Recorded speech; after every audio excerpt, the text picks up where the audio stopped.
시청자 여러분 안녕하십니까? 8월 2일 화요일 정오 뉴스입니다. 오늘 첫 소식입니다.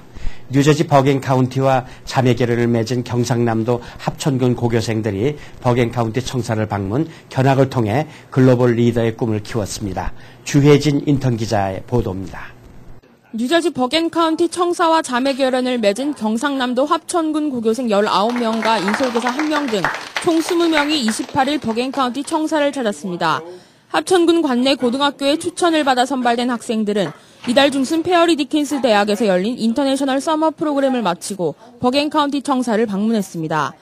그리고 저희가 여기 온 계기는 저희가 이제 페어리 디킨스 대학교에 서머 프로그램이 있는데 거기 학생들하고 함께 어학연수차 방문하게 됐습니다. 그리고 저희는 이제 다 모든 일정을 마치고 7월 31일 날 다시 한국으로 돌아가게 됩니다. 캐슬린 다나반 버겐 카운티장을 비롯한 버겐 카운티 관계자들은 이들을 반갑게 맞고 다양한 주제로 의견을 나눴습니다.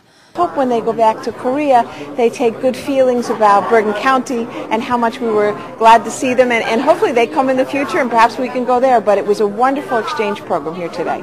기념 촬영 후 학생들은 버겐 카운티장 오피스 등 버겐 카운티 청사 내부를 둘러보는 유익한 시간을 가졌습니다. 어쨌든 다른 나라 와서 그냥 그 나라 문화를 접해본다는 생각으로 왔는데 일단은 좀 유명한 곳에도 많이 갔고 해서 그냥 좀 다른 사람들과 대화를 많이 한 것 같고 그래서 좋았어요. 모든 일정을 마친 학생들은 31일 출국했습니다. KNN 뉴스 주혜진입니다. 한인 노인 유권자 연합회가 지난 29일 한인 유권자 센터의 김동찬 소장과 토니 아벨라 뉴욕주 상원의원을 초청해 시민 참여 활동의 중요성에 대한 세미나를 열고 한인 유권자들의 적극적인 참여를 당부했습니다. 황영상 인턴 기자가 보도합니다. 뉴욕 한인 노인 유권자 연합회가 29일 뉴욕 뉴저지 유권자 센터에 김동찬 소장을 초청해 시민 참여 활동의 중요성을 설명하는 세미나를 열었습니다. 김동찬 소장은 뉴욕과 뉴저지 지역의 정부 활동 현황을 설명하면서 정부의 개념부터 역할까지 자세한 사례를 예로 들었습니다. 거의가 다 노인들이 다 참여를 하고 젊은 사람들은 오히려 참여율이 적은 편이에요. 그런 면으로서 볼 적에 우리들 노인들이 우선 솔선수범해가지고 모든 그 모범을 보이기 위해서는 우리가 먼저 자세한 내용도 알고 그래서 그것을 갖다가 좀 더 전체적으로 많이 보급시키자 그런 취지에서 오늘 이 행사가 이루어집니다. 김동찬 소장은 시민 참여 활동의 중요성을 강조하고 미국 내에서 자라나는 한인 후세들이 리더십을 배양할 수 있도록 적극적인 후원의 중요성을 강조했습니다. 이날 세미나에는 특별히 토니 아벨라 뉴욕주 상원의원도 자리를 함께해 뉴욕주 정부 활동을 설명하면서 이해를 도왔습니다.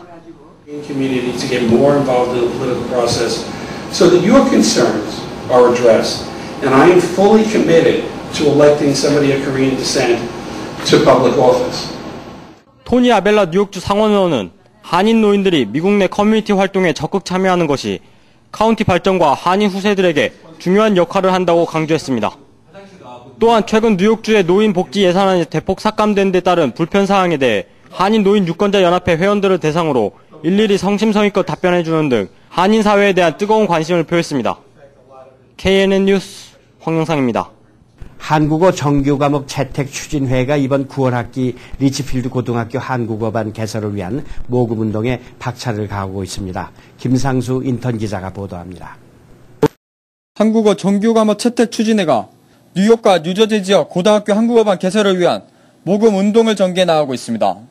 이번 9월 학기 리치필드 고등학교 한국어반 개설과 팰리세이즈 팍 고등학교 2년차 지원금까지 총 6만 5천 달러가 필요합니다. 또 같이 공부하는 미국 학생들이 다 같이 한국말을 배울 수 있다면 한국어의 세계화는 곧 우리 앞에 다가올 수 있다고 봅니다.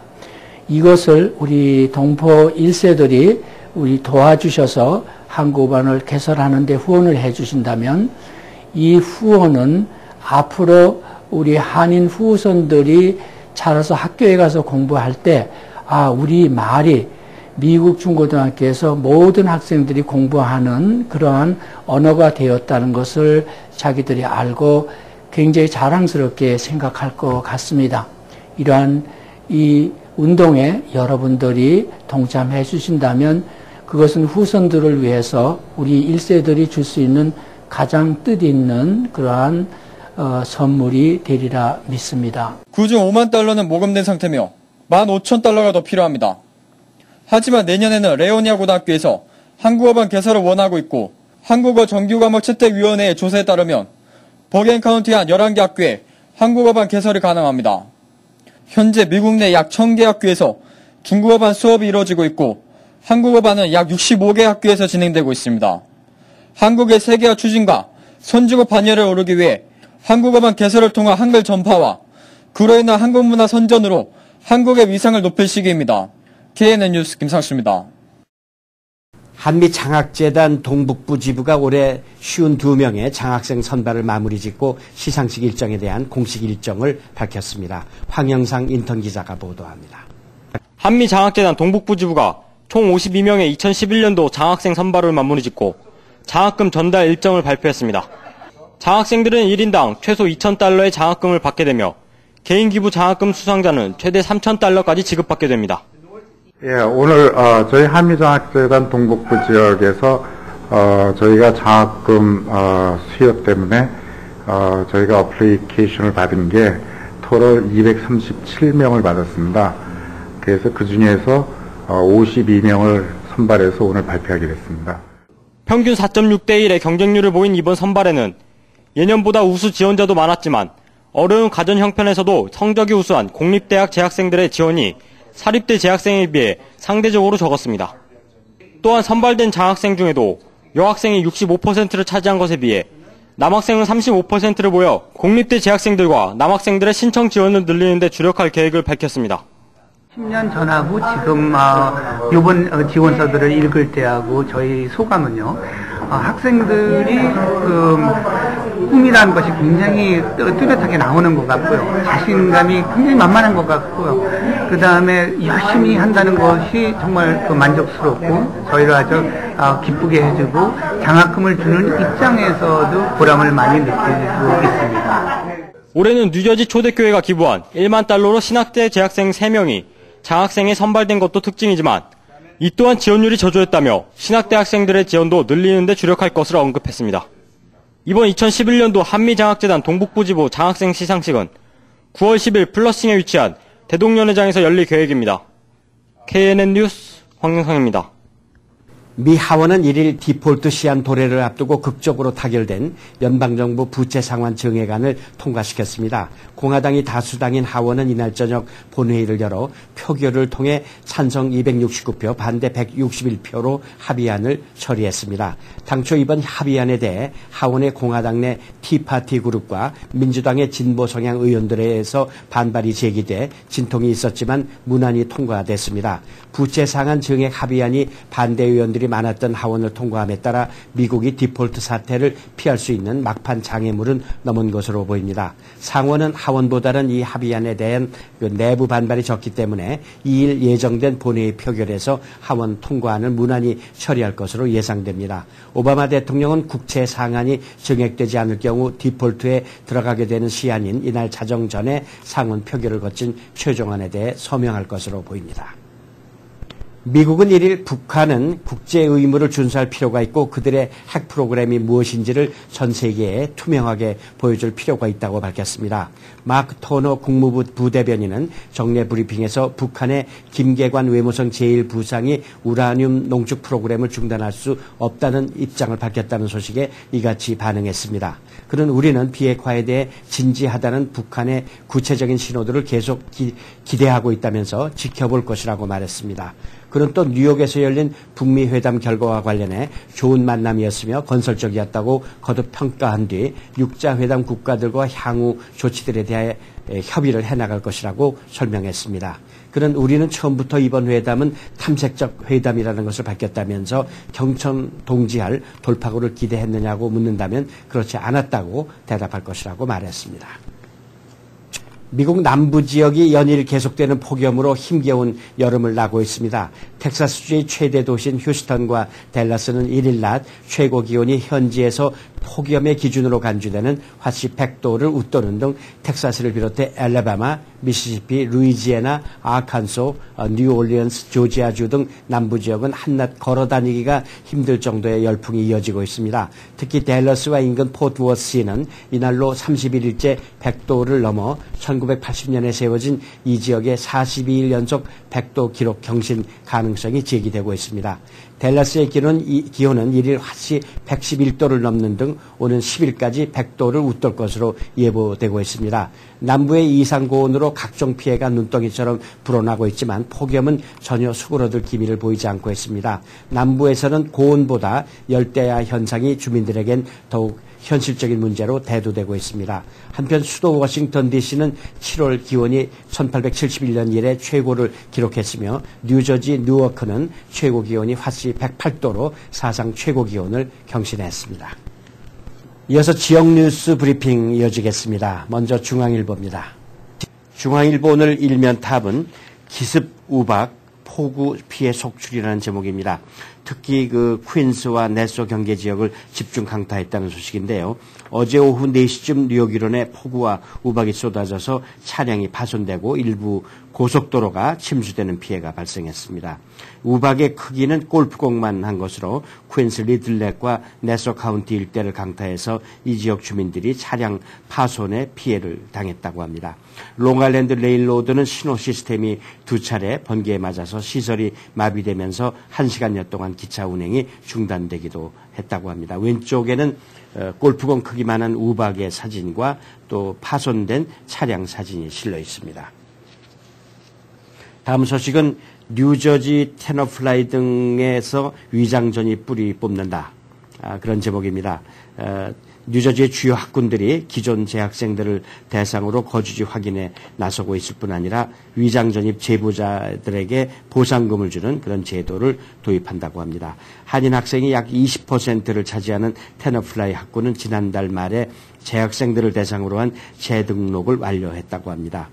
이 재등록에는 위장 전입 가정이 자발적으로 타 학군으로 전학할 수 있는 기회를 준다는 그런 의도가 담겨 있었다고 하는데요. 그러나 또다시 허위 서류로 등록하다가 적발된 학생은 퇴학 조치와 함께 재학 기간 동안의 학비를 벌금으로 내도록 할 방침이라고 합니다. 이와 같이 학군들이 위장 전입 학생 색출에 열을 올리는 이유는 경제난 속에서 교육재정 마련에 어려움을 겪고 있기 때문이라고 합니다. 다음 소식은 뉴욕 시내에 그 8,000개 식당이 벌금을 면제받았다는 그런 제목이 붙어 있군요.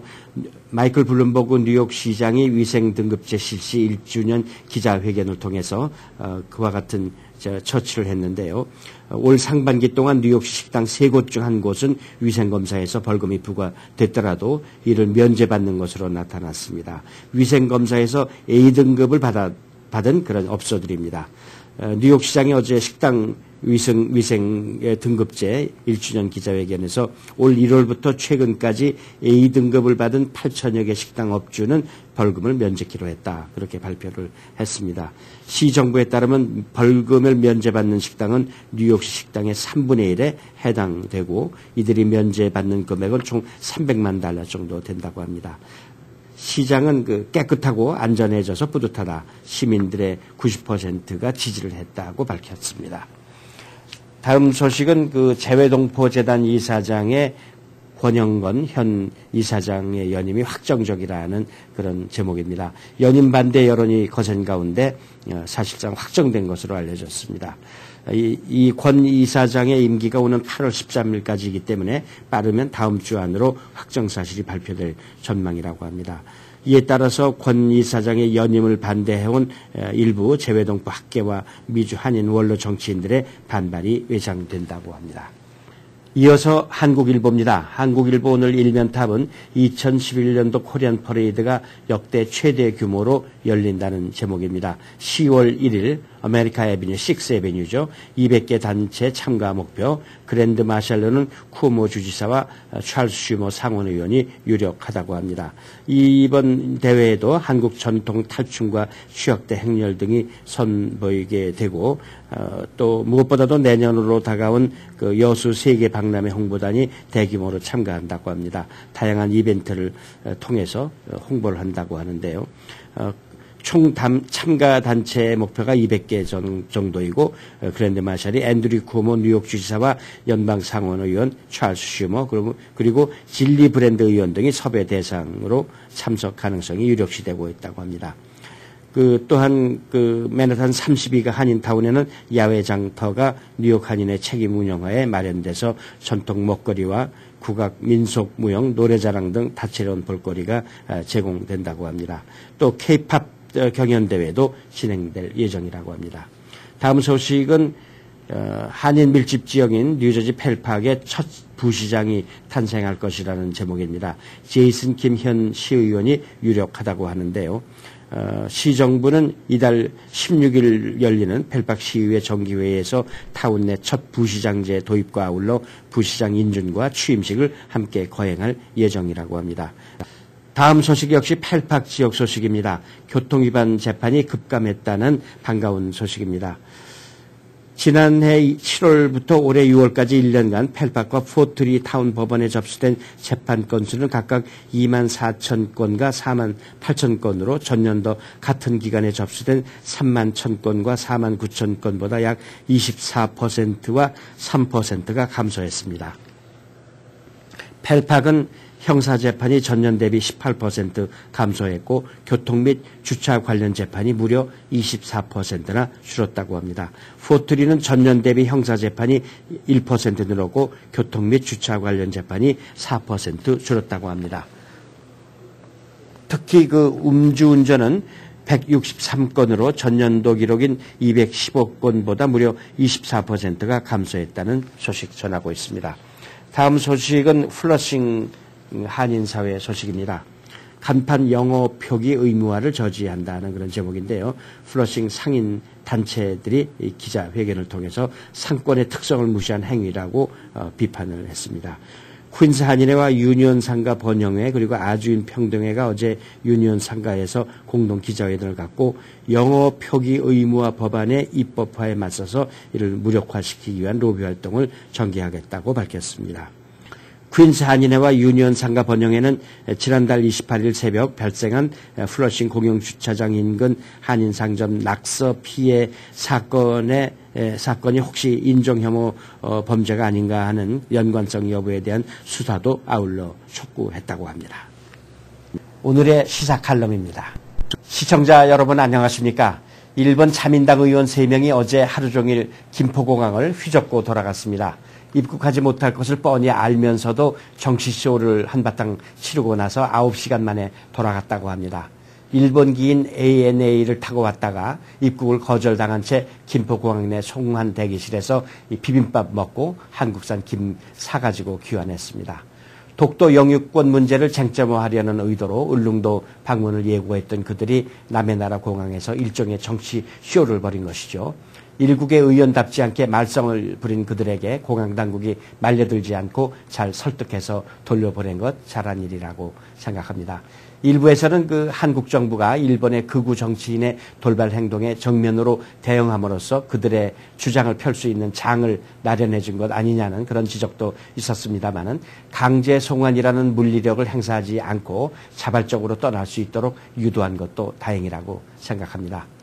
이와 같은 한일 간 외교 마찰에 대해서 미국의 중요 언론들도 기사를 다뤘습니다. CNN 방송을 비롯해서 월스트리트저널, 뉴욕타임스, 워싱턴 포스트 등 유럽 언론들이 양국 간 영토 분쟁과 관련된 사안임을 의식한 듯이 사실 보도에 그치고 해설은 자제하는 그런 모습을 보였습니다. 독도 문제는 사실상 한국이 지배하는 영토임이 확실한 이상 누가 뭐라고 한데도 대꾸조차 할 필요가 없는 일이라고 생각합니다. 한국이 전혀 답답해할 필요도 없고 앞장서서 시끄럽게 대응할 필요도 없다고 생각합니다. 무대응으로 일관하면 되는 문제이죠. 다만 이번처럼 독도를 국제 분쟁화하려는 불육해한 그 시도에는 조용히 그리고 원칙에 따라서 대응하면 된다고 생각합니다. 사실상 이번에 그 김포에 왔던 자민당의 새 의원들은 그들의 목표 2가지를 달성하고 돌아간 셈입니다. 독도를 분쟁 지역으로 홍보하는 효과는 어느 정도 거두지 않았는가 생각합니다. 미국의 유력지들이 거의 이 문제를 다뤘기 때문입니다. 그러나 그 정도의 선에서 그친 것도 다행이라고 생각합니다. 가끔 그 타임스퀘어 전광판에 독도는 한국 땅이라는 광고가 나올 때마다 일본의 속셈에 넘어가는 결과가 아닌가 우려하는 이들이 많습니다. 그만큼 독도 문제는 민감하기도 하고 또 크게 다뤄서 득이 될 게 없는 사안이기도 합니다. 어쨌든 일본 의원들은 큰돈 안 들이고 소기의 선거운동도 확실히 한 셈입니다. 국내에서는 그리 유명하지 않은 정치인들이라는데 이번 사건을 계기로 남의 나라에서 짭짤한 선거운동을 하고 돌아간 셈입니다.